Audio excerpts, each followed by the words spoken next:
নোয়াখালী সদর উপজেলার ১ নং চরমটুয়া ইউনিয়নের প্যানেল চেয়ারম্যানের বিরুদ্ধে নানা অভিযোগ এনে মানববন্ধন করা হয়েছে। তৎকালীন আওয়ামী লীগ সরকারের আমলে খোকন মেম্বার নানা সন্ত্রাসী কার্যক্রম চালিয়ে চাঁদাবাজি, ভূমি দখল, নারী নির্যাতন সহ নানা অভিযোগ এনে এই মানববন্ধন করে স্থানীয় এলাকাবাসী। এ সময় চরমটুয়া ইউনিয়নের সর্বস্তরের জনগণের ব্যানারে প্রায় শতাধিক মানুষ অংশ নিয়ে প্যানেল চেয়ারম্যান খোকনকে প্রত্যাহারের দাবি জানায়।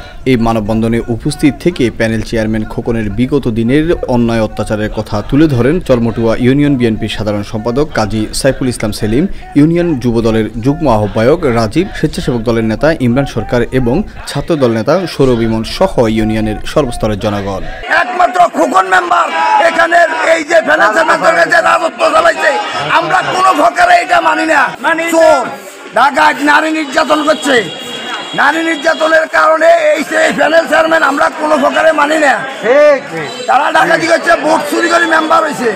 এই প্যানেল চেয়ারম্যান আমাদের মানুষের উপর বেশ অত্যাচার করছে,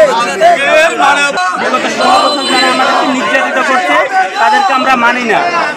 আমরা একটা মাইকিতে প্রোগ্রাম করতে পারি না। আমি সন্ত্রাসী খোকন মেম্বাররা আমাদের গোলামকে মাইক দূর করে, আমরা এই দাবিতে মানববন্ধন করছি। ওনাকে আমরা প্যানেল চেয়ারম্যান মানি না। লক্ষ্মীপুর আইডিয়াল আলিম মাদ্রাসা জাগতিক ও নৈতিক ইসলামী শিক্ষার সমন্বয়ে আপনার সন্তানকে সৎ, যোগ্য, আলেমে দ্বীন ও দেশপ্রেমিক সুনাগরিক হিসেবে গড়ে তোলার অঙ্গীকার নিয়ে লক্ষ্মীপুর আইডিয়াল আলিম মাদ্রাসা আছে আপনার পাশে। এখানে প্লে থেকে আলিম পর্যন্ত সাধারণ বিভাগ, বিজ্ঞান বিভাগ, হিফজুল কোরআন ও গার্লস শাখায় ভর্তি চলছে। এখানে রয়েছে উন্নত যোগাযোগ ব্যবস্থা এবং রুচিশীল ও শিক্ষাবান্ধব পরিবেশ, আবাসিক, অনাবাসিক ডে কেয়ার ব্যবস্থা। লক্ষ্মীপুর আইডিয়াল আলিম মাদ্রাসা, কোর্ট বিল্ডিং সংলগ্ন, জুমুল স্টেশন, সদর, লক্ষ্মীপুর। নোয়াখালী টিভি, বৃহত্তর নোয়াখালীর প্রতিচ্ছবি।